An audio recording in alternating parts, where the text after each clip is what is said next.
There's an old saying about BC: nobody ever leaves.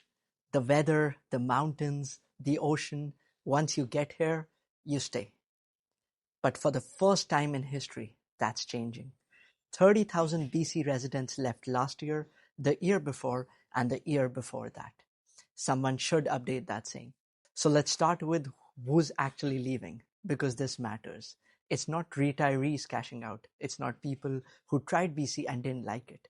The people leaving are working age earners, families in their late 20s, 30s, who did everything right, built careers, saved money, had kids, and then sat down one day and ran the numbers on what their life in BC actually looks like for the next decade. It's the young couple where one works in maybe trades and the other one has a work from home job. And they realize that the flexibility means they can buy a house somewhere instead of renting a condo here forever. It's the family in Burnaby or Surrey or North Vancouver who has $50,000-$70,000 saved up and is staring at what that gets them in the Lower Mainland versus what gets them anywhere else in Canada. It's maybe your teacher or the nurse who makes good money by any reasonable standard, but still can't figure out how to buy a decent home in BC or in the Lower Mainland where they actually love and they grew up with. These aren't people who gave up. These are people who did the math. And here's what this data shows. For the first time since the pandemic lockdowns of 2020, Canada's population actually shrank quarter over quarter. The main driver is the rapid unwinding of the non-permanent resident population, international students and temporary workers who came during the immigration boom and are now leaving in significant numbers. Non-permanent residents peaked at 3.1 million across Canada in October 2024. By January 2026, that number had fallen to 2.68 million, nearly 500,000 people gone in just 1 year. And within Canada, the people moving between provinces, one destination has been number one for BC residents for 15 to 16 consecutive quarters in a row now. The longest sustained streak in Statistics Canada's modern data series.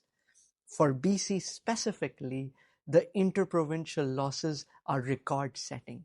More than 30,000 BC residents left for that one destination last year alone, and those numbers have held above 30,000 for three straight years. This is not a blip. This is not a bad quarter. This is a shift in who lives where and why. So why BC? Why are people leaving here specifically? The honest answer is one word: math.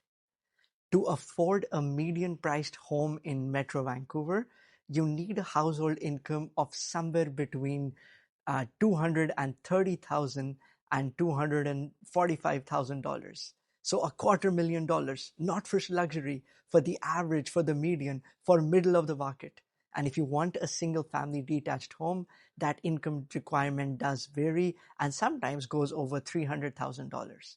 The composite benchmark price for a home in Metro Vancouver sits between $1.185 million and $1.2 million. The average rent for a one-bedroom apartment is around $2,500 a month, and the cost of everyday life, groceries, gas, insurance, runs higher here than most of the rest of the country. And here's the thing that nobody who grew up here wants to say out loud. BC is genuinely one of the most beautiful places in the world to live. The mountains, the ocean, the climate, the culture, it's real, it's not a hype. But beauty doesn't pay the bills. It does not pay your mortgage. And increasingly, the gap between what life here looks on a postcard and what it looks on your bank statements is wide enough that people are choosing their bank statements. 50% of British Columbians aged 18 to 34 say they're seriously thinking about leaving the province because of the high housing cost. That's not a fringe position. That's half of young British Columbians. So where are they going? Mostly Alberta. The composite benchmark price for a home in Calgary right now is between $605,000 and $615,000, compared to between $1.185 and $1.2 million in Metro Vancouver. Alberta has no provincial sales tax. Wages in several sectors, trades especially, run 5 to 15% higher than the equivalent work in BC. And the cost of everyday living is meaningfully lower. Alberta even ran a campaign called Alberta is Calling. And what they figured out, what made it work, is that they didn't need to convince anyone. They just held up a mirror, they let BC residents compare the numbers on their own. Now, I want to be clear about something. I'm not here to tell you that Alberta is better than BC or where you should move. That's not my job, and it's not a fair comparison. Quality of life is more than a price tag. But I am your mortgage broker. I work with people's actual financial situations every week. And when someone sits across from me or calls me and shows me what their money gets them in each province, I have to be honest about what the numbers say. And the numbers say the gap is significant. I actually helped a colleague make this move recently. He's in trades, the partner works from home, same income, same down payment, and I ran the mortgage on both sides. The difference over 5 years came out to almost $100,000. Now, I am making a dedicated video with the full breakdown, the exact numbers, the exact mortgage comparison, what a $600,000 qualification gets you in Alberta or in Calgary versus BC. The link will be in the description when it's live, but I'll tell you this now. The numbers were not subtle and were not even close. Now, here's the question I get asked constantly. What does this mean for the people who are staying here? Because most people watching this are not leaving. You know, we own a home here, we love it here. Most people are renewing their mortgage here. They're trying to buy here, and they want to know what the population story means for their financial life. Here's what it actually means. For years, every housing forecast in BC had a silent backstop built in: population growth.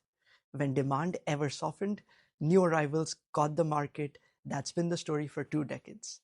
That backstop is weakening. So Greater Vancouver ended June 2026 with over 17,000 active listings, 34% above the 10-year seasonal average. Homes are sitting on the market for a median of 54 days. 2 years ago, the same home would have sold over a weekend with multiple offers on the table. The composite benchmark price for a Metro Vancouver home is down roughly 6% year over year. Condos are down closer to 8%. Sales are running nearly 27% below the 10-year average. The population that used to absorb this inventory, a significant portion of it has left. And the rental market tells its own story, one that's important for anyone counting on sweet income to carry their mortgage. Here's the honest picture. Metro Vancouver's vacancy rate is still lower, under 1.2%, one of the tightest rental markets in North America. However, your suite will stay rented, but the rents have softened, down 4 to 8% year over year for more than 1 year now. Not because supply exploded, but because the pool of renters who can afford Vancouver rents has shrunk. The international students and temporary workers who were paying a peak rents are leaving. The renters replacing them have limits on what they can pay, and they look at their budget first. So if you built your mortgage budget around what that suite rented for in 21 or 22, you need to rerun those numbers with today's rent. The suite stays full. The number on the check is different. And if you're a buyer who has been sitting on the sidelines, this is as close to a buyer's market as BC has seen in a decade. Inventory is up, sellers are negotiating, and you're not walking into 10 offer situations anymore. But go in with your financial foundation actually solid. The opportunity is real. The caution is equally real. Now, will this last? Honestly, I don't know. And anyone who tells you they do is more confident than the data allows. If immigration stays reduced and population stays flat, the demand rebound that everyone is expecting in 2027 and 2028 may never materialize the way forecasts suggest. But if the federal government reverses course on immigration targets, which is entirely possible given the labor market pressure, demand could return faster than anyone expects. What I do know is that making major financial decisions based on predictions is riskier than making them based on your own numbers. The macro story matters. Your personal financial situation matters more than anything.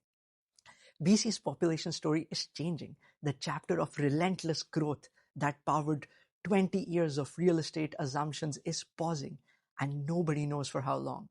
For some people, the math has stopped working here, and they are voting with their feet. For others, this moment is creating opportunities that haven't existed in years. Whatever your situation is, if you own here, rent here, are trying to buy here, or are quietly running the numbers on what leaving might look like, I can help you figure out what the right decision is for your specific situation. I'm including my link below. It's free, 20 minutes, and I'll give you an honest read, the one that is not designed to keep you in any particular decision, but what is best for you. And I'm going to be posting another video where I'm taking you through the full mortgage comparison, exact numbers, same income, same down payment, BC versus Alberta. For the real family, I helped make this move. The gap is almost $100,000 over 5 years. So make sure you subscribe so you're here for it. So if this video gave you something to think about, make sure you leave a comment or hit the like button. If we put this in front of more homeowners, that'll help them make better decisions. This is Raghav from 7 Lending, signing off, and see you next time.